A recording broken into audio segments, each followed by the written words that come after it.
بسم اللہ الرحمن الرحیم۔ ناظرین السلام علیکم، میں ہوں آپ کا میزبان صابر شاکر۔ وفاقی دارالحکومت اسلام آباد سے کچھ تازہ ترین اور اہم معلومات آپ کے ساتھ شیئر کرتے ہیں۔ پاکستان کے حالات و واقعات، سیاسی صورتحال۔ آج ہے 15 مئی اور دن ہے جمعرات کا۔ پاک بھارت جنگ اور بھارتی جارحیت اور بھارت کو شکست پاکستان کے لیے یہ بہت ہی نیک شگون ثابت ہوئی، اور اس خطے کے لیے بھی، کیونکہ اب اس خطے کا، جنوبی ایشیا کا نقشہ بدلنے جا رہا ہے، اور چین نے 2-3 بہت بڑے بڑے اعلان کر دیے ہیں، جس کی وجہ سے بھارت کو لینے کے دینے پڑ گئے ہیں۔ اور جو کل تک بھارت پاکستان کو ایک ترنے والا سمجھتا تھا اور چین کا مقابلہ کرنے کے لیے امریکہ اور مغربی ممالک اس کو تیار کر رہے تھے، برطانیہ، امریکہ، یورپ، سب کا وہ نمائندہ بن رہا تھا، بلکہ کٹ پتلی بن رہا تھا، اور اس ریجن میں، ساؤتھ ایشیا میں، کہ وہ چین کا بھی مقابلہ کرے گا، وہ پاکستان کا بھی مقابلہ کرے گا، اور پھر وہ اس خطے کا ہوگا چوہدری۔ لیکن جو صورتحال پاک بھارت جنگ کے نتیجے میں سامنے آئی، اس میں بھارت کی نکل گئی ہوا، اور نہ اس کے کام آیا امریکہ کا اسلحہ، نہ اس کے کام آیا یورپ کا اسلحہ، اور نہ ہی اس کے کام آیا روس کا اسلحہ۔ اور اس طریقے سے اس کے پاس 3 بڑے بڑے بر اعظموں کا اسلحہ تھا، لیکن اس کے باوجود وہ شکست فاش کھا گیا، اور اس نے ٹیکنالوجی کو بھی رسوا کر دیا۔ روس کو الگ سے رسوا کیا، فرانس کو الگ سے کیا، اور مغربی ممالک، امریکہ، برطانیہ، یورپ کو الگ سے اس نے مایوس کیا، یہاں تک کہ آسٹریلیا بھی مایوس ہو گیا کہ جس ملک پہ یا جس کے بارے میں ہم کہہ رہے تھے کہ یہ مستقبل میں مغرب کی نمائندگی کرے گا اور مغرب کا چودھری ہوگا، اس کے پلے تو کچھ بھی نہیں نکلا۔ اور اس کا نتیجہ یہ نکلا کہ ساؤتھ ایشیا کے اندر اب سری لنکا بھی ذرا تھوڑا سا اس نے بھی جان پکڑی ہے۔ بنگلہ دیش، جو کہ اس کو اپنی ریاست سمجھتا تھا، ایک صوبہ سمجھتا تھا، وہاں پہ بھی صورتحال مختلف ہو گئی ہے۔ مالدیپ، نیپال، یہ سب کے سب ممالک جو ہیں وہ اب کھڑا ہونا شروع ہو گئے ہیں، اور ان سب نے دیکھنا شروع کر دیا ہے چائنا کی طرف۔ اور اس طریقے سے اب فیصلہ کرنا ہے ایران کو کہ ایران نے کیا کرنا ہے، کیونکہ ایک جاسوس پکڑا گیا ہے، چکرویدی، اور یہ دوسرا جاسوس ہے جو کہ ایران سے پکڑا گیا ہے، یعنی کہ ایران کے اندر کاروبار کر رہا تھا چکرویدی، بھارتی جاسوس، اور ان کا آفیشل جو ہے کسی انٹیلیجنس ایجنسی کا اہلکار، جیسے پہلے کلبھوشن پکڑا گیا تھا۔ اب وہ بھی ایران میں بطور تاجر کام کر رہا تھا، اور یہ بھی بطور تاجر ہی ایران میں موجود تھا، اور پاکستان بلوچستان میں جیسے ہی آیا اس کو دھر لیا گیا۔ تو اب یہ دیکھنا ہے، کیونکہ جو خبریں آپ کے سامنے میں رکھنے لگا ہوں، اس کے بعد آپ کو بخوبی اندازہ ہو جائے گا کہ آنے والے دنوں میں جو بھارت کے ساتھ کیا ہونے لگی ہے، اور بھارت کے اندر 2 چیزیں ہونے لگی، یعنی خالصتان کی تحریک جو ہے اس کو ایک نئی طرح مل گئی ہے۔ آلریڈی پوری دنیا میں اس کا ریفرینڈم ہو رہا تھا، مغربی ممالک اس کو سپورٹ کر رہے تھے، اور مختلف یورپ میں اور مغربی ملکوں میں، کینیڈا میں، امریکہ میں، برطانیہ میں خالصتان کے لیے ریفرینڈم ہو رہا ہے، اور اس ریفرینڈم کو سپورٹ کیا جا رہا ہے، اور سرکاری عمارتوں میں اور حکومتی سرپرستی میں یہ ریفرینڈم ہو رہے ہیں،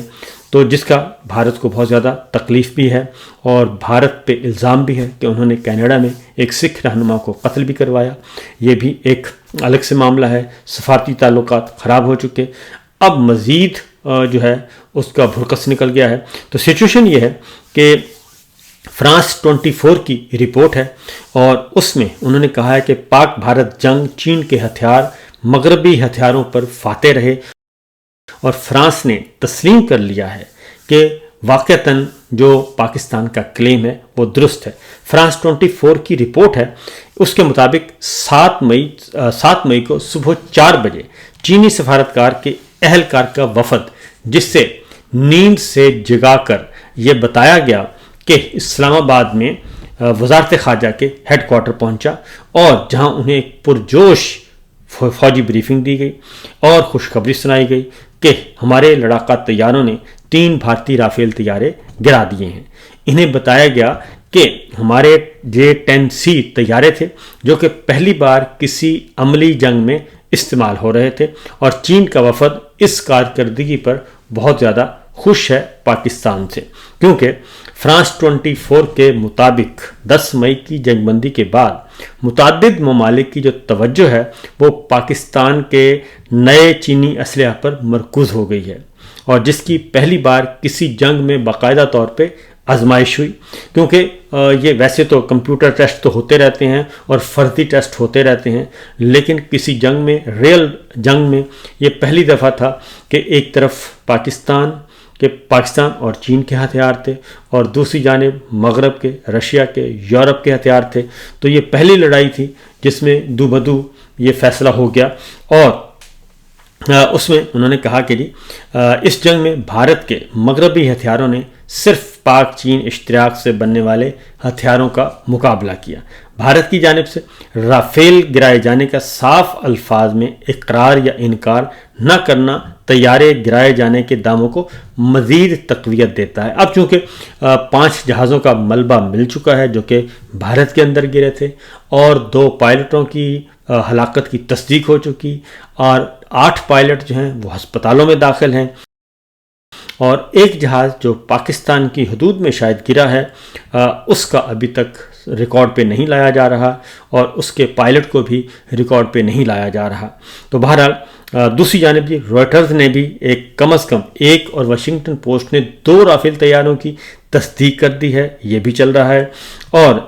دفاعی ماہرین اب یہ کہتے ہیں کہ ایک ایسا ملک جو 1979 کے ویتنام جنگ کے بعد کسی بھی عملی جنگ میں شریک نہیں ہوا، یعنی کہ چین، اور جس کے ہتھیار جو ہیں وہ عالمی سطح پر فرانسیسی اور امریکی ہتھیاروں کی طرح شہرت نہیں رکھتے تھے، اس کے باوجود انہوں نے رافیل بھی گرایا، اور انہوں نے بھارت کے جدید ترین ہتھیار تھے ان کو شکست بھی دی، اور ایک بہت بڑی فوجی طاقت تھی بھارت جو ہے اس علاقے کا، اس کا بھرکس نکال دیا۔ تو اس لیے انہوں نے کہا کہ چین جو پہلے اپنے ہتھیاروں کی قیمت کے باعث جانا جاتا تھا، اب جدید، مؤثر اور میدان جنگ میں آزمودہ ہتھیار فراہم کر رہا ہے۔ اور اس سے قبل جو ہم ہمیشہ سمجھتے تھے کہ چینی ہتھیار بھی چینی اشیاء کی طرح سستے اور معیاری ہیں، لیکن اب ایسا نہیں ہے، کیونکہ اب سچویشن یہ ہے کہ پاکستان اور بھارت کی جنگ کے بعد چینی ہتھیاروں کی مانگ بڑھ گئی ہے، اور مصر سب سے پہلے پہنچا ہے چائنا کہ انہیں یہ جدید ترین طیارے جو ہیں وہ درکار ہیں۔ اور اس طریقے سے یہاں صرف ہتھیاروں کی جو تعریف ہے وہ کہتے ہیں کہ یہ ممکن نہیں ہے، روٹرز کہتا ہے کہ ضمن میں پائلٹس کی تربیت جو ہے اور ہتھیاروں کے درمیان ہم مانگی جیسے عوامل بھی بہت اہمیت کے حامل ہیں۔ اس لیے پاکستانی پائلٹس نے بھی ثابت کیا کہ وہ چینی اسلحہ میں کچھ ایسا ہے جس کو وہ یوٹیلائز کر سکتے ہیں، ورنہ اگر پائلٹس کارکردگی نہ دکھاتے تو اسلحہ جتنا بھی اچھا ہو اس کا کوئی فائدہ نہیں ہوتا جی۔ تو اسی طریقے سے فرانس 24 کی رپورٹ میں یہ بھی کہا گیا ہے کہ بھارت کی جانب سے نور خان ایئر بیس جیسے حساس ترین مقام کو نشانہ بنانے سے جوہری جنگ کے خطرات میں اضافہ ہونے لگا تھا، جسے چین بھی ٹالنا چاہتا تھا، لیکن چین تو کھلے عام پاکستان کے ساتھ کھڑا تھا، اس لیے امریکہ کو جنگ بندی کے لیے یہ مداخلت کرنا پڑی۔ اور اسی طریقے سے بھارت نے فرانس اور امریکہ سے حاصل کیے گئے ہتھیاروں کا استعمال پاکستان کے جدید ترین چینی ہتھیاروں کے خلاف کیا۔ یہ پہلا موقع تھا کہ جس میں چینی ہتھیاروں کا مقابلہ عملی جنگی میں مغربی ہتھیاروں کے ساتھ ہوا، اور چینی ہتھیاروں نے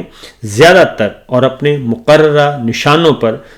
صحیح طور پہ اپنا ہٹ کیا اور اپنے اہداف حاصل کیے، جس کی وجہ سے صرف نئی دہلی ہی نہیں بلکہ مغربی ممالک یورپ کے اندر بھی ایک تشویش کی لہر دوڑ رہی ہے کہ آخر یہ ہوا کیا ہے۔ اس کے ساتھ ساتھ اب بھی جو میں نے آپ کو بتایا کہ جو سچویشن اس وقت سامنے آ رہی ہے وہ یہ ہے کہ چائنا نے اب کچھ اعلان کر دیے ہیں، کیونکہ 5 اگست 2019 کو چائنا نے یک طرفہ طور پر ایک فیصلہ کیا اور